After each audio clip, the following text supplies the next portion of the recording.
أشهد أن لا إله إلا الله وحده لا شريك له وأشهد أن محمدا عبده ورسوله أما بعد فأعوذ بالله من الشيطان الرجيم بسم الله الرحمن الرحيم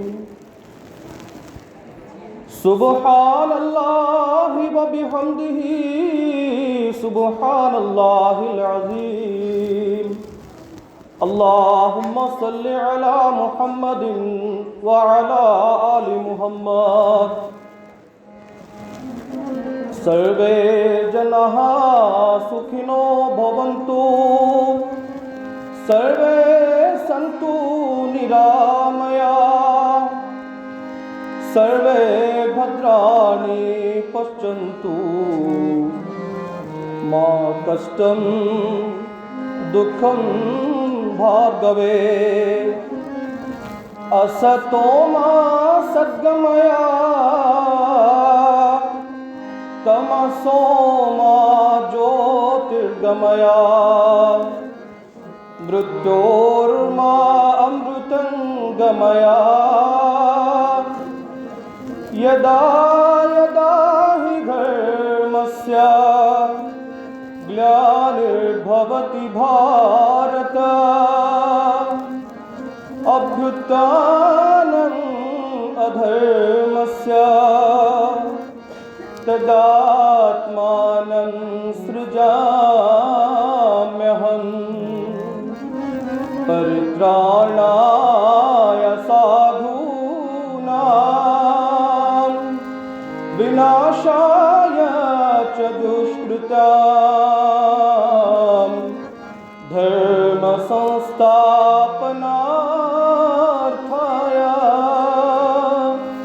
संभवामि युगे युगे गुरुर्ब्रह्मा गुरुर्विष्णु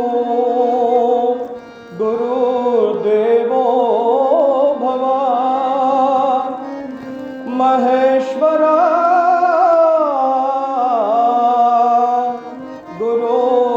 गुरुर्साक्षात् परब्रह्मा तस्मै श्री गुरुवे नमः दयवे धर्मದ ಮೂಲವಯ್ಯ ದಯವಿಲ್ಲದ ಧರ್ಮ ದೇವುದಯ್ಯ ದಯವೇ ಬೇಕು ಸಕಲ ಪ್ರಾಣಿಗಳೆಲ್ಲರಲ್ಲಿಯೂ ದಯವೇ ಧರ್ಮದ ಮೂಲವಯ್ಯ ಕೂಡಲ ಸಂಗಯ್ಯ ನಂತಲ್ಲ ಗೊಲ್ಲನಯ್ಯ ಕೂಡಲ ಸಂಗಯ್ಯ ನಂತಲ್ಲ ಗೊಲ್ಲನಯ್ಯ ದಯವೇ ಧರ್ಮದ ಮೂಲವಯ್ಯ ಪೂಜ್ಯ ಪರಮ ಪೂಜ್ಯ ಆರಾಧ್ಯ ಪರಮಾರಾಧ್ಯ ಅಲ್ಲಾಹು ಹಲವು ನಾಮಗಳಿಂದ ಕರೆಯಲ್ಪಡುವ ಕೂಡಲ ಸಂಗಮನಾಥ ಚನ್ನಮಲ್ಲಿಕಾರ್ಜುನ ಚನ್ನಬಸವ ಶಿರಶೈಲ ಹೀಗೆ ಅನೇಕ ನಾಮಗಳಿಂದ ಕರೆಯಲ್ಪಡುವ ಆ ಸೃಷ್ಟಿಕರ್ತ ಪವಿತ್ರ ಕುರಾನಿನಲ್ಲಿ ಆ ಸೃಷ್ಟಿಕರ್ತನ 104 ನಾಮಗಳು ನಮಗೆ ಸಿಗುತ್ತವೆ. ಪವಿತ್ರ ಕುರಾನಿನ ಅಧ್ಯಾಯದ ಮೊಟ್ಟಮೊದಲನೆಯ ಸೂಕ್ತದಲ್ಲಿ ಅಲ್ಲಾಹು ಹೇಳುತ್ತಾನೆ, ಅಲ್ಹಮ್ದುಲಿಲ್ಲಾಹಿ ರಬ್ಬಿಲ್ ಆಲಮೀನ್. ಸರ್ವ ಸ್ತುತಿ ಸ್ತೋತ್ರಗಳು ಆ ಸೃಷ್ಟಿಕರ್ತನಿಗೆ ಅರ್ಹ. ಅವನು ಸರ್ವ ನಭೋಮಂಡಲಗಳ ಸರ್ವ ಸೃಷ್ಟಿ ಜಾಲಗಳ ಸೃಷ್ಟಿಕರ್ತನಾಗಿದ್ದಾನೆ. ಅರ್ ರಹಮಾನ್ ಅವನು ಬೇಡದೆ ಕೊಡುವವನು. ಅರ್ ರಹೀಮ್ ಅವನು ಸಾರಿ ಸಾರಿ ಕ್ಷಮಿಸುವವನು. ಮಾಲಿಕಿ ಯೌಮಿದ್ದೀನ್ ಓ ಒಡೆಯ, ನೀನು ಪುನರುತ್ಥಾನದ ಮಾಲೀಕನಾಗಿದ್ದೀಯ. ಇಯ್ಯಾಕ ನಾಬುದು ನಾವು ನಿನ್ನನ್ನು ಮಾತ್ರ ಆರಾಧಿಸುತ್ತೇವೆ, ನಿನ್ನನ್ನು ಬಿಟ್ಟು ಯಾರನ್ನು ಆರಾಧಿಸುವುದಿಲ್ಲ. ವಯ್ಯಾಕ ನಸ್ತೈನ್ ಮತ್ತು ನಿನ್ನಿಂದ ಮಾತ್ರ ನಾವು ಸಹಾಯವನ್ನು ಯಾಚಿಸುತ್ತೇವೆ. ಇಹ್ದಿನ ಸಿರಾತಲ್ ಮುಸ್ತಕೀಮ್, ನೀನು ನಮ್ಮನ್ನು ಸರಿಯಾದ ಮಾರ್ಗದಲ್ಲಿ ನಡೆಸು. ಸಿರಾತಲ್ ಲದೀನ ಅನ್ಅಮ್ತ ಅಲೈಹಿಂ, ಯಾವ ಮಾರ್ಗದಲ್ಲಿ ಶರಣರು ನಡೆದು ನಿನ್ನ ಮುಕ್ತಿಗೆ, ನಿನ್ನ ಸಾನ್ನಿಧ್ಯಕ್ಕೆ ಮುಟ್ಟಿದ್ದಾರೆ. ಗೈರುಲ್ ಮಗ್ಜೂಬಿ ಅಲೈಹಿಂ ವಲದ್ದಾಲೀನ್, ಆ ಮಾರ್ಗದಲ್ಲಿ ಬೇಡ, ದುಷ್ಟರ ಮಾರ್ಗದಲ್ಲಿ ಬೇಡ, ಯಾರು ಸತ್ಪಥವನ್ನು ಬಿಟ್ಟು ಹೋಗಿದ್ದಾರೆ. ಶ್ರೀ ವಿಜಯ ಮಹಾಂತ ಮಹಾಸ್ವಾಮಿಗಳ ಈ ಒಂದು ದಿವ್ಯ ಸನ್ನಿಧಿಯಲ್ಲಿ ಅಲ್ಹಮ್ದುಲಿಲ್ಲಾ ಸುಮ್ಮ ಅಲ್ಹಮ್ದುಲಿಲ್ಲಾ, ಯಾವ ರೀತಿ ನಮ್ಮ ವೇದಮೂರ್ತಿ ಶ್ರೀಗಳು ಹೇಳಿದರು, ಶಿರಹಟ್ಟಿ ಅಥವಾ ಬೇರೆ ಎಲ್ಲೋ ಒಂದು ಭಾವೈಕ್ಯತೆ ನಾವು ಕಾಣ್ತೇವೆ. ಇಲ್ಲ, ಶ್ರೀ ವಿಜಯ ಮಹಾಂತೇಶ್ವರ ಶ್ರೀಗಳ ಸನ್ನಿಧಿಯಲ್ಲಿಯೂ ಕೂಡ ಈ ಸುತ್ತಮುತ್ತ ಹಳ್ಳಿಗಳಲ್ಲಿ, ಈ ಒಂದು ನಾಡಿನಲ್ಲಿ ಈನ ಒಂದು ದೇವರು ಏನು ನಡೆದಾಡುವ ದೇವರೆಂದು ಪರಿಗಣಿಸಲ್ಪಡ್ತಕ್ಕಂಥ ಏನು ಶ್ರೀಗಳೇನಿದ್ದಾರೆ, ಇಂತಹ ಶ್ರೀಗಳು ಮತ್ತು ತಮ್ಮಂತಹ ಭಕ್ತರಿದ್ದರೆ ಎಂದಿಗೂ ಕೂಡ ಭಿನ್ನಾಭಿಪ್ರಾಯಗಳು ಉಂಟಾಗಲಿಕ್ಕೆ ಅಸಾಧ್ಯ. ಧರ್ಮದ ಸಾರವನ್ನು ತಿಳಿಸುತ್ತಾ ತಂದೆ ಬಸವಣ್ಣನವರು ಇಂದಿನಿಂದ 850 ವರ್ಷಗಳ ಹಿಂದೆ ನನಗೆ ಕಲಿಸಿದರು. ದೇವನೊಬ್ಬ ನಾಮ ಹಲವು, ಪರಮ ಪತಿರತಿಳಿಗೆ ಗಂಡನೊಬ್ಬ, ಮತ್ತೊಂದಕ್ಕೆರಗಿದಡೆ ಕಿವಿ ಮೂಗ ಕೊಯ್ಯುವನು ನೋಡ, ಹಲವು ದೈವದ ಎಂಜಲ ತಿಂಬುವರನೇನೆಂಬೆ ಕೂಡಲ ಸಂಗಮ ದೇವ. ಇದೇ ವಿಚಾರಧಾರೆಯನ್ನ ಪವಿತ್ರ ಕುರಾನ್ ಎಷ್ಟು ಸ್ಪಷ್ಟವಾಗಿ ಹೇಳುತ್ತದೆ. ಕುಲ್ ಹುವಲ್ಲಾಹು ಅಹದ್, ನೀನು ಹೇಳು ನಿನ್ನ ಸೃಷ್ಟಿಕರ್ತ ಒಬ್ಬನಿದ್ದಾನೆ. ಅಲ್ಲಾಹು ಸಮದ್, ಅವನು ಸರ್ವಸಮರ್ಥನು. ಲಂ ಯಲಿದ್, ಅವನಿಗೆ ಹೆಂಡಿರು ಮಕ್ಕಳಿಲ್ಲ. ವಲಂ ಯೂಲದ್, ಅವನಿಗೆ ತಂದೆ ತಾಯಿ ಇಲ್ಲ. ವಲಂ ಯಕುಲ್ ಲಹು ಕುಫುವನ್ ಅಹದ್, ಅವನ ಸರಿಸಾಟಿ ಯಾರೂ ಇಲ್ಲ. ಈ ಒಂದು ವಚನದ ಮೂಲಕ ಧರ್ಮದ ತಳಹದಿ ನಮಗೆ ಗೊತ್ತಾಗುತ್ತದೆ. ಸರ್ವ ಸೃಷ್ಟಿಗಳ, ಈ ಜೀವಜಾಲಗಳ ಸೃಷ್ಟಿಕರ್ತ ಒಬ್ಬನಿದ್ದಾನೆ. ತದನಂತರ ಗುರು, ಲಿಂಗ, ಜಂಗಮ, ಈ ಏನು 3 ವಿಷಯಗಳು ನಮಗೆ ಈ ಒಂದು ಲಿಂಗಾಯತ ಧರ್ಮದಲ್ಲಿ ನಮಗೆ ಕಾಣಸಿಗುತ್ತದೆ.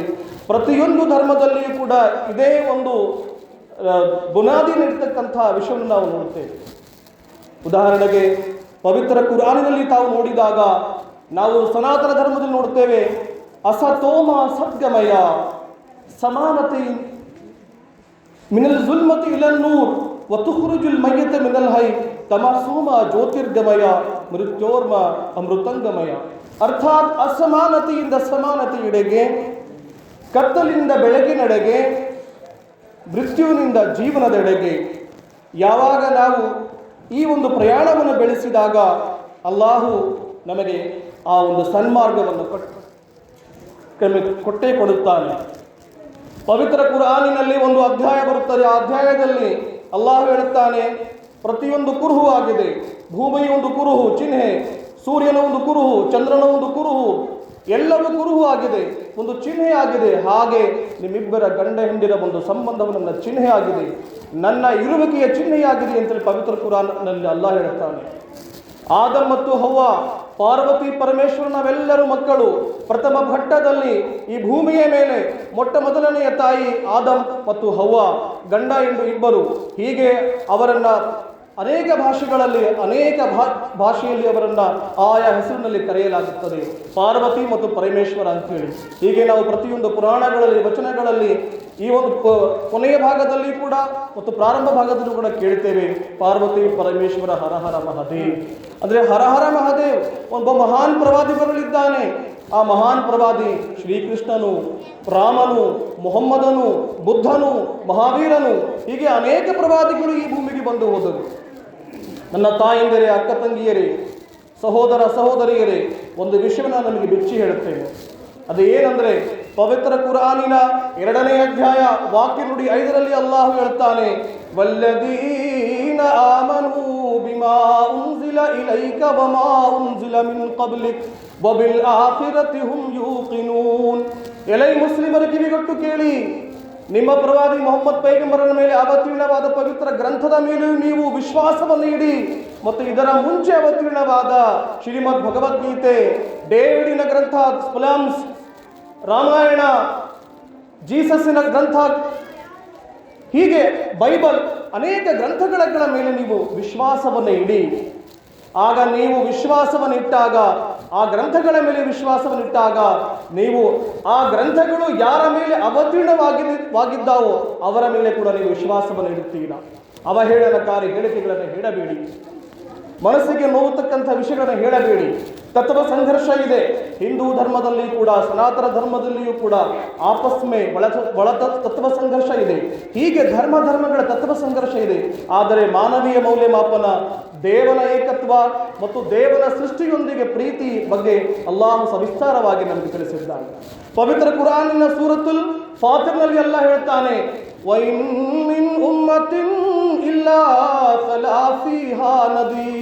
ನಾನು ಯಾವ ಸಮುದಾಯವನ್ನು ಬಿಟ್ಟಿಲ್ಲ, ಪ್ರತಿಯೊಂದು ಸಮುದಾಯದಲ್ಲೂ ಒಬ್ಬ ಮುನ್ನೆಚ್ಚರಿಕೆಗಾರನನ್ನಾಗಿ, ಸಮಾಜ ಸುಧಾರಕನನ್ನಾಗಿ, ಧರ್ಮ ಸಂಸ್ಥಾಪಕನನ್ನಾಗಿ ಕಳುಹಿಸಿದ್ದೇನೆ ಅಂತ ಹೇಳಿ. ಅದೇ ರೀತಿ ಅಲ್ಲಾಹ್ ಹೇಳ್ತಾನೆ, ವಲಿಕುಲ್ಲಿ ಕೌಮಿನ್ ಹಾದ್, ನಾನು ಪ್ರತಿಯೊಂದು ಸಮುದಾಯದಲ್ಲಿ ಒಬ್ಬ ಸಮಾಜ ಸುಧಾರಕನನ್ನು ಕಳುಹಿಸಿದ್ದೇನೆ ಅಂತ ಹೇಳಿ. ಆ ಕಾರಣಕ್ಕಾಗಿ ನಾವು ಪ್ರತಿಯೊಬ್ಬರು ಪರಸ್ಪರ ನಮ್ಮ ಧರ್ಮ ಸಂಸ್ಥಾಪಕರನ್ನು ನಾವು ಹೇಗೆ ಗೌರವಿಸುತ್ತೇವೆ, ಹಾಗೆ ಮನಸ್ಪೂರ್ವಕವಾಗಿ, ಔಪಚಾರಿಕವಾಗಿ ಎಲ್ಲ, ಯಾರಿಗೂ ಖುಷಿಪಡಿಸಲಿಕ್ಕಾಗಿ, ಶ್ರೀಗಳನ್ನು ಖುಷಿಪಡಿಸಲಿಕ್ಕಾಗಿ, ಯಾರಿಗೂ ಹೆದರಿ ಅಲ್ಲ. ಪವಿತ್ರ ಕುರಾನ್ ಹೇಳಿಕೆ ಪ್ರಕಾರ ಒಬ್ಬ ಮುಸ್ಲಿಮನು ಹಿಂದಿನ ಎಲ್ಲ ಗ್ರಂಥಗಳ ಮೇಲೆ ವಿಶ್ವಾಸವನ್ನಿಡಬೇಕು, ಹಿಂದಿನ ಎಲ್ಲ ಪ್ರವಾದಿಗಳ ಮೇಲೆ ಅವನು ವಿಶ್ವಾಸವನ್ನಿಡಬೇಕು. ಹಾಗೆ ಶ್ರೀಕೃಷ್ಣ ಮಹಾರಾಜರ ಬಗ್ಗೆ ಪವಿತ್ರ ಪ್ರವಾದಿ ಮೊಹಮ್ಮದ್ ಪೈಗಂಬರರು ಇಂದಿನಿಂದ 1400 ವರ್ಷಗಳ ಹಿಂದೆ ಹೇಳಿದ್ದಾರೆ. ನಿಮಗೆ ಗೊತ್ತುಂಟೆ? ನಿಮಗೆ ಆಶ್ಚರ್ಯ ಅನಿಸಬಹುದು. ಪ್ರವಾದಿ ಮೊಹಮ್ಮದ್ ಪೈಗಂಬರರು ಹೇಳ್ತಾರೆ, ಇಸ್ಮುಹು ಕಾಹಿನ ಅಸ್ವದುಲ್ ಲೌನುಹ. ಆ ಒಂದು ಭಾರತ ದೇಶದಲ್ಲಿ ಒಬ್ಬ ಮಹಾನ್ ಪ್ರವಾದಿ ಆಗಿ ಹೋಗಿದ್ದಾನೆ. ಅವನ ಹೆಸರು ಕನಯ್ಯ, ಕೃಷ್ಣ. ಅವನ ಬಣ್ಣವು ಗೋಧಿಯ ಬಣ್ಣವಾಗಿತ್ತು ಅಂತ ಹೇಳಿ. ಹೀಗೆ ನಮಗೆ ಗ್ರಂಥಗಳಲ್ಲಿ ಸಿಗುವಾಗ ನಾವೇಕೆ ಪರಸ್ಪರ ಪ್ರೀತಿಸಬಾರದು? ಮೊಟ್ಟ ಮೊದಲನೇ ಧರ್ಮ ಗ್ರಂಥಗಳ ತಳಹದಿಯೇ ಸೃಷ್ಟಿಕರ್ತನೊಬ್ಬನಿದ್ದಾನೆ, ಪರಸ್ಪರ ಪ್ರೀತಿ ಎಂದಾಗ ಬಸವಣ್ಣನವರು ಯಾವ ರೀತಿ ಹೇಳ್ತಾರೆ ನೋಡಿ. ದೇವನಿಗೆ ತಂದೆ ಇಲ್ಲ, ತಾಯಿ ಇಲ್ಲ, ಗಂಡ ಇಲ್ಲ, ಹೆಂಡತಿ ಇಲ್ಲ, ಅವನಿಗೆ ಯಾರೂ ಇಲ್ಲ. ಅವನು ಗಂಡಸು ಅಲ್ಲ, ಹೆಂಗಸು ಅಲ್ಲ, ನಪುಂಸಕನೂ ಅಲ್ಲ, ಗಿಡ ಅಲ್ಲ, ಮರ ಅಲ್ಲ, ಏನೂ ಅಲ್ಲ. ಅವನು ಬಸವಣ್ಣನವರ ಜ್ಞಾನದ ಪ್ರಕಾರ, ಪವಿತ್ರ ಗ್ರಂಥಗಳ ಜ್ಞಾನದ ಪ್ರಕಾರ ಎಲ್ಲ ಕಡೆ ಅವನಿದ್ದಾನೆ. ಅಂದ ಹಾಗೆ ಉರ್ದು ಭಾಷೆ ಹೇಳ್ತಾರೆ ತಮ್ಸೀಲಿ ಜುಬಾನ್, ಅರ್ಥಾತ್ ತಾಯಿ ಅಕ್ಕ ಮಹಾದೇವಿಗೆ ಯಾರು ಹೇಳ್ತಾರೆ, ಅಮ್ಮ ನೀನು ಯಾಕೆ ಮದುವೆ ಆಗಲ್ಲ ಅಂತೇಳಿ, ಅವಾಗ ಆ ತಾಯಿ ಹೇಳ್ತಾಳೆ, ನನ್ನ ಗಂಡನೇ ಪರಮಾತ್ಮ. ಹಾಗೆ ಬಸವಣ್ಣನವರಿಗೆ ಯಾವಾಗ ಆ ಸೃಷ್ಟಿಕರ್ತನ ಸಾಮೀಪ್ಯ ಬರುತ್ತದೆ, ಅನುಭವ ಮಂಟಪದಲ್ಲಿ ಯಾವಾಗ ಸೃಷ್ಟಿಕರ್ತನ ಸಾಮೀಪ್ಯ ಬರುತ್ತದೆ, ಆವಾಗ ಅವರು ತನ್ನ ಒಂದು ಪದ್ಯವನ್ನು ರಚನೆ ಮಾಡ್ತಾರೆ. ತಂದ ನೀನು, ತಾಯಿ ನೀನು, ಬಂಧು ನೀನು, ಬಳಗ ನೀನು, ನೀನಲ್ಲದೆ ಮತ್ತಾರು ಇಲ್ಲವಯ್ಯ, ಕೂಡಲ ಸಂಗಮ ದೇವ. ತಂದ ನೀನು, ತಾಯಿ ನೀನು. ಎಂಥ ಅರ್ಥಗರ್ಭಿತ ವಚನ ನೋಡಿ. ಇಂದಿನಿಂದ 850 ವರ್ಷಗಳ ಹಿಂದೆ ಆ ಬಸವಣ್ಣನ ವಚನಗಳು ಹೇಗೆ ನಮಗೆ ಬಡಿದೆಬ್ಬಿಸುತ್ತವೆಂದರೆ, ಆ ದೇವನ ಆಕರ್ಷಣೆ, ದೇವನ ಇರುವಿಕೆ ಬಗ್ಗೆ ನಮಗೆ ಗೊತ್ತಾಗುತ್ತದೆ. ಯಾವೊಬ್ಬ ಸೌದಿ ಅರೇಬಿಯಾದ ಒಬ್ಬ ಹಳ್ಳಿಗನಿಗೆ ಯಾರೋ ಕೇಳಿದರು, ಅಯ್ಯ ದೇವರಿದ್ದಾನೆ ನೀನು ಹೇಳ್ತಾ ಇದ್ದೀಯಾ, ದೇವರಿಲ್ಲದೆ ನನಗೆ ತಿಳಿಸು ಅಂತ ಹೇಳ್ತಾನೆ. ಆವಾಗ ಹಳ್ಳಿಗ ಹೇಳ್ತಾನೆ, ನೋಡು, ನೀನು ಅರಣ್ಯದಲ್ಲಿ ನಡೆಯುವ ಸಮಯದಲ್ಲಿ ಒಂದು ಹೆಕ್ಕೆ ಬಿದ್ದಿರುತ್ತದೆ, ಕುರಿಯ ಮೇಣಿಗೆ, ಅದನ್ನು ನೋಡಿ ಹೇಳ್ತೀಯ ನೀನು, ಇಲ್ಲಿ ಒಂದು ಕುರಿಯೊಂದು, ಒಂಟಿಯೊಂದು ಹಾದು ಹೋಗಿದೆ ಅಂತ ಹೇಳಿ. ಹಾಗೆ ಈ ಒಂದು ಮರುಭೂಮಿಯಲ್ಲಿ ಯಾರಾದರೂ ಒಂದು ಹೆಜ್ಜೆಯ, ಮನುಷ್ಯನ ಹೆಜ್ಜೆ ನಿನಗೆ ಸಿಕ್ಕರೆ ನೀನು ಹೇಳ್ತೀಯಾ, ಇಲ್ಲಿ ಯಾವೊಬ್ಬ ಮನುಷ್ಯನು ಹಾದು ಹೋಗಿದ್ದಾನೆ ಅಂತ ಹೇಳಿ ಹೇಳ್ತೀಯ. ಹಾಗೆ ಈ ವಿಶಾಲವಾದ ದಾರಿಗಳು, ಈ ವಿಶಾಲವಾದ ಪ್ರಪಂಚ, ಈ ಸೃಷ್ಟಿ, ಸೂರ್ಯ, ಚಂದ್ರ, ನಭೋಮಂಡಲಗಳು, ಪ್ಲಾನೆಟ್ಸ್ಗಳು, ಎಲ್ಲವನ್ನು ಸೃಷ್ಟಿ ಮಾಡಿದ ಒಂದು ಸೃಷ್ಟಿಯ ಜಾಲ ಇದೆ, ಆ ಸೃಷ್ಟಿಕರ್ತನಿದ್ದಾನೆಂದು ನಾನು ಹೇಗೆ ನಂಬಲಿಲ್ಲವೇ? ಅದಕ್ಕಾಗಿ ಪವಿತ್ರ ಕುರಾನಿನಲ್ಲಿ ಅಲ್ಲಾಹು ಮುಹಮ್ಮದ್ ಪೈಗಂಬರ್ ಹೇಳ್ತಾನೆ, ಅನಲ್ ಮೌಜೂದ್, ನಾನು ಜೀವಂತವಾಗಿದ್ದೇನೆ, ನನಗೆ ಸಾವಿಲ್ಲ, ನನಗೆ ತೂಕಾಡಿಕೆ ಬರುವುದಿಲ್ಲ, ನಾನು ಜೀವಂತವಾಗಿದ್ದೇನೆ, ನೀನು ನನ್ನ ಪ್ರಾರ್ಥನೆ ಮಾಡು, ನಾನು ನನಗೆ ಸ್ವೀಕರಿಸುತ್ತೇನೆ. ತಾಯಂದಿರೇ, ಇಲ್ಲಿ ನೀವೆಲ್ಲ ಕೂತಿದ್ದೀರಾ. ಇಸ್ಲಾಂ ಧರ್ಮದ ಸಹೋದರಿಯರು ತಾಯಂದಿರು ಕೂತಿದ್ದಾರೆ, ನಮ್ಮ ಹಿಂದೂ ಧರ್ಮದ ಸಹೋದರ ಸಹೋದರಿಯರು ತಾಯಂದಿರು ಕೂತಿದ್ದೀರಾ. ಒಂದು ವಿಷಯ ನಿಮಗೆ ತಿಳಿಸ್ತೇನೆ, ಕೈಬಿಟ್ಟು ಕೇಳಿ. ಪ್ರವಾದಿ ಮೊಹಮ್ಮದ್ ಪೈಗಂಬರ್ ತನ್ನ 25ನೇ ವಯಸ್ಸಿನಿಂದ ಹಿಡ್ಕೊಂಡು 40ನೇ ವಯಸ್ಸಿನವರೆಗೂ ನಿರಂತರ ಸತತವಾಗಿ ದೇವರ ದರ್ಶನಕ್ಕಾಗಿ ಹಲಬುತ್ತಾ ಇದ್ದ, ಚಡಪಡಿಸ್ತಾ ಇದ್ದ. ನಿರಂತರ 15 ವರ್ಷಗಳ ಕಾಲ ತನ್ನ ಹೆಂಡತಿ, ತನ್ನ ಮಡದಿಯನ್ನು ಬಿಟ್ಟು, ತನ್ನ ಮಕ್ಕಳನ್ನು ಬಿಟ್ಟು ಸ್ವಲ್ಪ ರೊಟ್ಟಿಯ ಒಂದು ಬುಟ್ಟಿ ಕಟ್ಟಿಕೊಂಡು ಹೋಗಿ ಆ ಗಾರೆ ಹಿರಾ ಎನ್ನುವ ಗುಹೆಯಲ್ಲಿ ಕುಳಿತುಕೊಂಡು ಪ್ರಾರ್ಥನೆಯನ್ನು ಸಲ್ಲಿಸ್ತಾ ಇದ್ದ. ದೇವರ ದರ್ಶನವಾಯಿತು 15 ವರ್ಷಗಳ ನಂತರ. ನಮಗೆ ಏನಾಗುತ್ತೆ ಅಂದರೆ, ನಾವು ಸ್ವಲ್ಪ ಏನಾದರೂ ಪ್ರಸಾದ ತಗೊಂಡು ದೇವರಿಗೆ ಬರ್ತೇವೆ, ಬೆಳಗ್ಗೆ ಬರ್ತೇವೆ, ನಮಗೆ ಎಷ್ಟು ಜಲ್ದಿ ಇದೆ ಅಂದರೆ ನಮಗೆ ಬೇಗ ದೇವರ ದರ್ಶನ ಆಗಬೇಕಂತ ಹೇಳಿ ನಮ್ಮಲ್ಲಿ ತಾಳ್ಮೆ ಇರಬೇಕು. ಎಂತಹ ತಾಳ್ಮೆ ಪ್ರವಾದಿ ಮೊಹಮ್ಮದ್ ಪೈಗಂಬರರ ತಾಳ್ಮೆ, ಎಂತಹ ತ್ಯಾಗ ರಾಮನ ತ್ಯಾಗ, ಎಂತಹ ಧರ್ಮ ವಿವೇಕನ ಯಾವ ರೀತಿ ಶ್ರೀರಾಮ ಕೃಷ್ಣ ಪರಮಹಂಸರದಲ್ಲಿ ಇತ್ತು, ಮಾತೆ ಶಾರದಲ್ಲಿ ಇತ್ತು, ಸ್ವಾಮಿ ವಿವೇಕಾನಂದರ ಹತ್ತಿರ ಇತ್ತು. ಅಂತಹ ತಾಳ್ಮೆ, ಅಂತಹ ಧಾರ್ಮಿಕ ಜ್ಞಾನ ನಮ್ಮಲ್ಲಿ ಬರಬೇಕಾದರೆ ನಾವು ಇಂತಹ ಮಠಗಳಿಂದ, ಇಂತಹ ಪ್ರಾರ್ಥನಾ ಆಲಯಗಳಿಂದ ನಾವು ಜೋಡಣೆ ಆಗಿರಬೇಕು. ಇಂತಹ ಶ್ರೀಗಳೊಂದಿಗೆ, ಇಂತಹ ಗ್ರಾಮದೊಂದಿಗೆ ನಾವು ಪಡೆದವರೇ ಧನ್ಯರು. ಯಾಕಂದ್ರೆ ಈ ಒಂದು ಪ್ರಸ್ತುತ ಯುಗದಲ್ಲಿ ಇಡೀ ವಿಶ್ವದಲ್ಲಿ 4ನೆಯ ಮಹಾಯುದ್ಧ ಪ್ರಾರಂಭವಾಗುವ ಹೊಗೆ ಕಾಣುತ್ತಾ ಇದೆ. ಇಸ್ಲಾಮಿಕ್ ಕಂಟ್ರಿಗಳು ಇಂದು 56 ಕಂಟ್ರಿಗಳಿದ್ದಾವೆ, ಅಲ್ಲಿ ಅವರು ಪರಸ್ಪರ ಜಗಳ ಮಾಡಿ ಸಾಯ್ತಾ ಇದ್ದಾರೆ. ಕ್ರೈಸ್ತರು ಶಾಂತಿಯ ಪಾಠವನ್ನು ಹೇಳ್ತಕ್ಕಂಥವರು ಬಾಂಬ್ಗಳ ಉತ್ಪಾದನೆ ಮಾಡಿ ಮುಸ್ಲಿಮರಿಗೆ ಮತ್ತು ಅನ್ಯ ದೇಶಗಳಿಗೆ ಮಾರ್ತಾ ಇದ್ದಾರೆ. ಅಂತಹ ಸಂದರ್ಭದಲ್ಲಿ ನನ್ನ ಭಾರತ ದೇಶ, ನನ್ನ ಹೆಮ್ಮೆಯ ದೇಶ, ಇಲ್ಲಿಂದ ಶಾಂತಿಯ ಸಂದೇಶವನ್ನು ಕಳಿಸಕ್ಕಂಥ ಕೆಲಸ ನಮ್ಮದಾಗಿದೆ. ಸೂಫಿ ಸಂತರು, ಋಷಿಮುನಿಗಳ ನಾಡು ನಮ್ಮದು. ಹಜರತ್ ಮಿರ್ಜಾ ಗುಲಾಮ್ ಅಹಮದ್ ಕಾದಿಯಾನಿ, ಇಮಾಮ್ ಮಹದಿ ಅಲೈಹಿಸ್ಸಲಾಮರು ಜನಿಸಿದ ನಾಡು ನಮ್ಮದು. 1835ರಲ್ಲಿ ಪಂಜಾಬ್ ರಾಜ್ಯದ ಕಾದಿಯಾನ್ದಲ್ಲಿ ಜನಿಸಿದ ಈ ಮಹಾನ್ ವ್ಯಕ್ತಿ ಮೊಟ್ಟ ಮೊದಲನೇದಾಗಿ 1889ರಲ್ಲಿ ಜಿಹಾದಿನ ಹೆಸರಿನಲ್ಲಿ ಬ್ರಿಟಿಷರ ಸೈನಿಕರನ್ನ ಕೊಲ್ಲತಕ್ಕಂಥದ್ದನ್ನ ನೆನೆ ನಿಲ್ಲಿಸಿದ ಮತ್ತು ತಡೆ ಹಿಡಿದ ಮಹಾನ್ ವ್ಯಕ್ತಿ ಈ ಪ್ರಥಮ ವ್ಯಕ್ತಿ. ಹಾಗೆ ಧರ್ಮದ ಬಗ್ಗೆ ಸರಿಯಾದ ಉಪದೇಶಗಳನ್ನು ತಿಳಿಸಿದ ಮಹಾನ್ ವ್ಯಕ್ತಿ ಈ ವ್ಯಕ್ತಿ. ಅದಕ್ಕಾಗಿ ಸಮಯವು ಹೆಚ್ಚಾಗದ ಕಾರಣ ನಾನು ಸಮಯ ಜಾಸ್ತಿ ತೆಗೆದುಕೊಳ್ಳದೆ ತಮ್ಮಲ್ಲಿ ಒಂದೆರಡು ಮಾತುಗಳನ್ನ ಹೇಳುತ್ತಾ ನನ್ನ ಇದನ್ನು ಮುಗಿಸುತ್ತೇನೆ. ಮೊದಲನೆಯದಾಗಿ ಶ್ರೀಗಳು ಬಂದಿದ್ದಾರೆ. ಶ್ರೀಗಳ ಒಂದು ಸನ್ನಿಧಿಯೇ ನಮಗೆ ಮಹಾನ್ ಸನ್ನಿಧಿ. ಪವಿತ್ರ ಕುರಾನಿನ ಅಧ್ಯಾಯದಲ್ಲಿ 700 ವಚನಗಳಿದ್ದಾವೆ. ಯಾವುದನ್ನು ಮಾಡಬೇಕು, ಯಾವುದನ್ನು ಬಿಡಬೇಕು.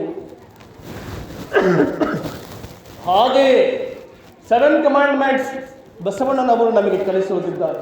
ಕೇವಲ ಪೂಜೆ ಮಾಡೋದರಿಂದ, ಇಬತ್ತು ಹಚ್ಕೊಳ್ಳುವುದರಿಂದ, ಕೇವಲ ನಾನು ಪೂಜೆ ಮಾಡೋದರಿಂದ ನಮಗೆ ದೇವರ ಸಾಮೀಪ್ಯ ದೊರಕದು. ನಮಗೆ ದೇವರ ಸಮೀಪ ದೊರಕದು. ಅದಕ್ಕಾಗಿ ಬಸವಣ್ಣನವರು ನಮಗೆ 7 ಕಮಾಂಡ್ಮೆಂಟ್ಸ್, ಮೊಹಮ್ಮದ್ ಪೈಗಂಬರು ಕೂಡ 7 ಕಮಾಂಡ್ಮೆಂಟ್ಸ್, ಹೀಗೆ ಸಪ್ತಾಹ ಸೂತ್ರಗಳನ್ನು ನಮಗೆ ಕಲಿಸುವುದಿದ್ದಾರೆ. ಎಂತಹ ಸೂತ್ರಗಳು ಅವು? ಕೇವಲ ಅಲ್ಲಾಹನ ಆರಾಧನೆ, ಶಿವನ ಆರಾಧನೆ ಮಾಡಿದರೆ ನಮಗೆ ಅಲ್ಲಾಹನ ದೊರಕುವುದಾದರೆ ಅದು ಸುಳ್ಳು. ಅದಕ್ಕಾಗಿ ಅಲ್ಲಾಹು ತನ್ನ ಆರಾಧನೆಯನ್ನ 2 ರೀತಿಯಲ್ಲಿ ನಮಗೆ ಕಲಿಸಿದ್ದಾನೆ. ಅದು ಯಾವ ಆರಾಧನೆ ನೋಡಿ? ಅಲ್ಲಾಹು ಹೇಳ್ತಾನೆ, ಮೊದಲನೇ ಆರಾಧನೆ ನೀನು ನನ್ನ ಆರಾಧನೆ ಮಾಡು. 2ನೇ ಆರಾಧನೆ ನಿನ್ನ ಸೃಷ್ಟಿಗಳೊಂದಿಗೆ ನೀನು ಬಾಂಧವ್ಯದಿಂದಿರು. ಮೊದಲನೆಯದು ದೇವರ ನಂತರ ನಿಮಗೆ ಸಿಗುವುದೇ ಈ ಮಹಾನ್ ಗುರುಗಳು. ತದನಂತರ ನಮಗೆ ನಮ್ಮ ಪಾಲಿಗೆ ಬರುವ ನಮ್ಮ ತಂದೆ ತಾಯಿಗಳು. 3ನೇದಾಗಿ ನನ್ನ ಮಡದಿ ಮಕ್ಕಳು. 4ನೇದಾಗಿ ನನ್ನ ನೆರೆಹೊರೆಯವರು. 5ನೇದಾಗಿ ನನ್ನ ಮಡದಿಯ ಸಂಬಂಧಿಕರು. 6ನೇದಾಗಿ ನನ್ನ ಸಂಬಂಧಿಕರು. ಹೀಗೆ ನಾವು ಭ್ರಾತೃತ್ವ, ಸಹೋದರತ್ವ ಮತ್ತು ಜೀವನದ ಮೌಲ್ಯಮಾಪನ ಯಾವ ರೀತಿ ಮೊಹಮ್ಮದ್ ಪೈಗಂಬರ್ ಹೇಳ್ತಾರೆ, ಮನ್ ಗಶ ಫಲೈಸ ಮಿನ್ನ, ಯಾರು ಮೋಸವನ್ನು ಮಾಡುತ್ತಾನೆ ಅವನು ನನ್ನವನಲ್ಲ. ಮಲ್ಲಾಯರಹಂ ಲಾಯರಹಂ, ಯಾರು ದಯೆ ಮಾಡುವುದಿಲ್ಲ ಅವರ ಮೇಲೆ ದಯೆ ಮಾಡಲ್ಕೂಡದು. ಯಾರು ಕಳ್ಳತನ ಮಾಡುವರು ಮೊಹಮ್ಮದ್ ಪೈಗಂಬರ್ ಹೇಳ್ತಾರೆ, ಅವರ ಕೈಗಳನ್ನು ಕತ್ತರಿಸಿ. ಹಾಗೆ ಬಸವಣ್ಣನವರು ಸಪ್ತಾಸೂತ್ರಗಳನ್ನು ನಮಗೆ ಕಲಿಸುವುದರು. ಬನ್ನಿ ಅದನ್ನು ಕೇಳೋಣ. ಕಳಬೇಡ ಕೊಲಬೇಡ, ಹುಸಿಯ ನುಡಿಯಲು ಬೇಡ. ಕಳಬೇಡ ಕೊಲಬೇಡ, ಹುಸಿಯ ನುಡಿಯಲು ಬೇಡ. ಮುನಿಯಬೇಡ, ಅನ್ಯರಿಗೆ ಸಹಿಯ ಪಡಬೇಡ. ಮುನಿಯಬೇಡ, ಅನ್ಯರಿಗೆ ಸಹಿಯ ಪಡ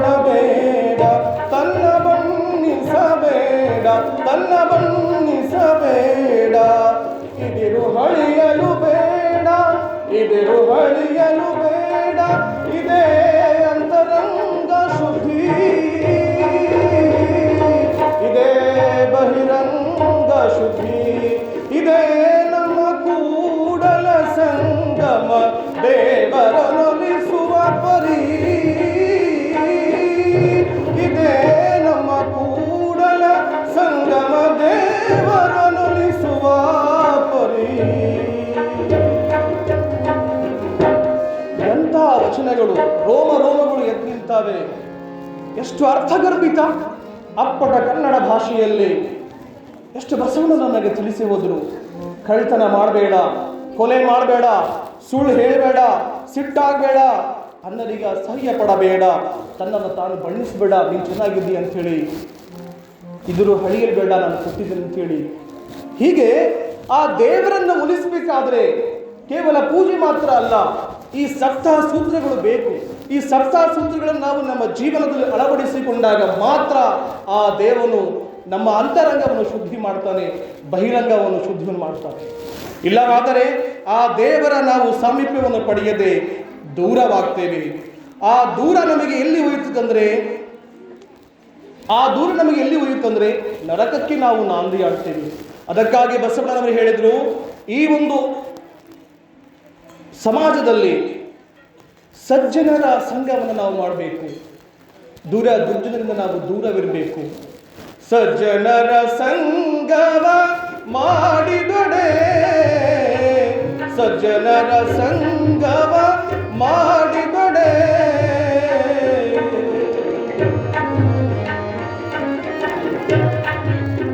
ಸಿಹಿ ಹೆಜ್ಜೆನ ಸವಿದಂತೆ, ದುರ್ಜನರ ಸಂಗವ ಮಾಡಿದೊಡೆ, ಬಚ್ಚಲೊಳಗಿನ ರೊಜ್ಜಿನಂತೆ ಸರ್ವಜ್ಞ. ಸಜ್ಜನರ ಸಂಗವ ಮಾಡು, ದುರ್ಜನರ ಸಂಗವ ದೂಡು. ಹೀಗೆ ಸಜ್ಜನರ ಸಂಘವನ್ನು ನಾವು ಮಾಡಿದಾಗ, ಇಂತಹ ಪುರಾಣ ಪ್ರವಚನಗಳಲ್ಲಿ ನಾವು ಕುಳಿತಾಗ ನಮಗೆ ಒಂದು ರೀತಿಯ ಕಲ್ಯಾಣದಲ್ಲಿ ಆದ ಅನುಭವ ಮಂಟಪ ನಮಗೆ ಇಲ್ಲಿ ಸಿಗುತ್ತೆ. ತಾಯಿಂದರೆ ಗುಡಿಗಳಲ್ಲಿ ದೇವರಿಲ್ಲ, ಮಸೀದಿಗಳಲ್ಲಿ ದೇವರಿಲ್ಲ, ಚರ್ಚ್ಗಳಲ್ಲಿ ದೇವರಿಲ್ಲ. ಈ ಆಲಯಗಳು ಯಥೇಚ್ಛವಾಗಿ ಆ ದೇವರನ್ನು ಕರೆದು ಪ್ರಾರ್ಥಿಸುವ ಆಲಯಗಳು. ದೇವರು ಎಲ್ಲ ಕಡೆ ಇದ್ದಾನೆ. ದೇವರು ಈ ಶ್ರೀಗಳ ಒಂದು ರೂಪದಲ್ಲಿ, ತಾಯಿಯ ರೂಪದಲ್ಲಿ, ತಂದೆಯ ರೂಪದಲ್ಲಿ, ಮಡದಿಯ ರೂಪದಲ್ಲಿ, ಮಕ್ಕಳ ರೂಪದಲ್ಲಿ, ಕಣಕಣದಲ್ಲಿ ದೇವರಿದ್ದಾನೆ. ಆದರೆ ಆ ದೇವರನ್ನು ಒಲಿಸಿಕೊಳ್ಳಬೇಕಾದರೆ ನಮಗೆ ಬೇಕು, ಎನಗಿಂತ ಕಿರಿಯರಿಲ್ಲ, ಎನಗಿಂತ ಕಿರಿಯರಿಲ್ಲ, ಶಿವ ಭಕ್ತರಿಗಿಂತ ಹಿರಿಯರಿಲ್ಲ, ಎನಗಿಂತ ಕಿರಿಯರಿಲ್ಲ, ಶಿವ ಭಕ್ತರಿಗಿಂತ ಹಿರಿಯರಿಲ್ಲ. ನಿಮ್ಮ ಪಾದ ಸಾಕ್ಷಿ, ನಿಮ್ಮ ಪಾದ ಸಾಕ್ಷಿ, ಎನ್ನ ಮನ ಸಾಕ್ಷಿ, ನಿಮ್ಮ ಪಾದ ಸಾಕ್ಷಿ, ಎನ್ನ ಮನ ಸಾಕ್ಷಿ. ಕೂಡಲ ಸಂಗಮ ದೇವ, ಕೂಡಲ ಸಂಗಮ ದೇವ, ಎನಗಿದೆ ದಿವ್ಯ, ಎನಗಿದೆ ದಿವ್ಯ. ಗುರುವನ್ನು ಕಂಡಾಗ ನಮ್ಮ ಮೈ ಬಾಗಬೇಕು, ನಮ್ಮ ಕೈಗಳು ಹೀಗೆ ಜೋಡಿಸಬೇಕು. ಗುರುವೇ ಶರಣೋ ಶರಣಾರ್ಥಿ. ಆ ಬಸವಣ್ಣನವರು ಇಂದಿನಿಂದ 850 ವರ್ಷಗಳಿಂದ ನಮಗೆ ಕಲಿಸಿದ ಇದೆ, ಶರಣೋ ಶರಣಾರ್ಥಿ, ಶರಣಂದವನಿಗೆ ಮರಣವಿಲ್ಲ. ಅರ್ಥಾತ್ ಎಲ್ಲರೂ ಮರಣವನ್ನು ಹೊಂದಲೇಬೇಕು, ಎಲ್ಲರೂ ಹೋಗಲೇಬೇಕು ಶಾಶ್ವತವಾಗಿ. ಇಂದು 850 ವರ್ಷಗಳು ಕಳೆದು ಹೋದರೂ ಕೂಡ ಆ ಬಸವಣ್ಣನನ್ನ, ಆ ತಾಯಿ ನೀಲಾಂಬಿಕೆಯನ್ನ, ಆ ತಾಯಿ ಗಂಗಾಂಬಿಕೆಯನ್ನ, ಆ ಶಿವಶರಣರನ್ನ ಹೀಗೆ ನಾವು ಹೇಗೆ ನೆನೆಸ್ತಾ ಇದ್ದೇವೆ. ಅರ್ಥಾತ್ ಅವರು ಜೀವಂತವಾಗಿದ್ದಾರೆ. ಅದೇ ಮಾತನ್ನ ಪವಿತ್ರ ಕುರಾನ್ ಹೇಳುತ್ತೆ, ಎಲೈ ಮುಸ್ಲಿಮನೇ, ಎಲೈ ಸತ್ಯ ವಿಶ್ವಾಸಿಯೇ, ಯಾರು ಈ ಅಲ್ಲಾಹನ ಮಾರ್ಗದಲ್ಲಿ, ದೇವ ಮಾರ್ಗದಲ್ಲಿ ನಡೆದು ಹೋಗುತ್ತಾರೋ, ಸಾಯುತ್ತಾರೋ, ಅವರನ್ನು ನೀನು ಮೃತರೆಂದು ಭಾವಿಸಬೇಡ. ಬದಲಾಗಿ ಅವರು ಶಿವಶರಣರು, ಅವರು ಶಾಶ್ವತವಾಗಿರುವರು, ಅವರಿಗೆ ಮರಣವೇ ಇಲ್ಲ, ಅವರ ಹೆಸರು ಶಾಶ್ವತವಾಗಿರುವುದು. ಅದಕ್ಕಾಗಿ ಅಲ್ಲಾಹ್ ಹೇಳ್ತಾನೆ, ನೀನು ಈ ಒಂದು ಜೀವನವನ್ನ ಆ ಅಲ್ಲಾಹನ ಸನ್ನಿಧಿಗೆ ಮುಡಿಸಬೇಕಾದ್ರೆ ನುಡಿದಂತೆ ನಡೆ, ಇದೇ ಜನ್ಮ ಕಡೆ. ಕೊನೆಯಲ್ಲಿ ಎಲ್ಲ ನನ್ನ ಹಿರೇಮಯಗಿರಿ ಗ್ರಾಮದ ದೈವ ವೃಂದದಲ್ಲಿ, ಹಿಂದೂ ಮುಸ್ಲಿಂ ಭಾವೈಕ್ಯತ ವೃಂದದಲ್ಲಿ ಪ್ರಪ್ರಥಮವಾಗಿ ಆ ಕೂಡಲ ಸಂಗಮನಾಥನಲ್ಲಿ ನನ್ನ ಮೊರೆ ಇಡುತ್ತಾ, ಅವನ ಪಾದಕಮಲಗಳಿಗೆ ನನ್ನ ಶಿರವನ್ನು ಬಾಗುತ್ತಾ, ಆ ಅಲ್ಲಾಹನಿಗೆ ನನ್ನ ಈ ಒಂದು ಪ್ರಾರ್ಥನೆಯನ್ನು ಸಲ್ಲಿಸುತ್ತಾ ಶ್ರೀ ವಿಜಯ ಮಹಾಂತೇಶ್ವರ ಗುರುಗಳ ಶ್ರೀಗಳ ಸಾನ್ನಿಧ್ಯದಲ್ಲಿ ಪ್ರಥಮ ಬಾರಿಗೆ ಒಂದು ಪ್ರವಚನ ಮಾಡಲಿಕ್ಕೆ ಅವಕಾಶವನ್ನು ಕಲ್ಪಿಸಿದ ತಮಗೂ ಮತ್ತು ಈ ಹಿಂದಿನ 3 ವರ್ಷಗಳ ನಿರಂತರ ಕಾಲ ನನಗೆ ಈ ಒಂದು ಶರಣನಿಗೆ ತಮ್ಮ ಈ ಒಂದು ಗರ್ಭಗುಡಿಯಲ್ಲಿ ಕರೆಸಿ ಪ್ರವಚನ ಮಾಡಲಿಕ್ಕೆ ತನ್ನ ಹಿತನುಡಿ ನುಡಿಗಳನ್ನು ನುಡಿಯಲಿಕ್ಕಾಗಿ ಕರೆಸಿದ ತಮಗೆಲ್ಲರಿಗೂ ಶರಣೋ ಶರಣಾರ್ಥೆ ವಾಸುದಾವಾನ ಅಲ್ಹಮ್ದುಲಿಲ್ಲಾಹಿ ರಬ್ಬಿಲ್ ಆಲಮೀನ್.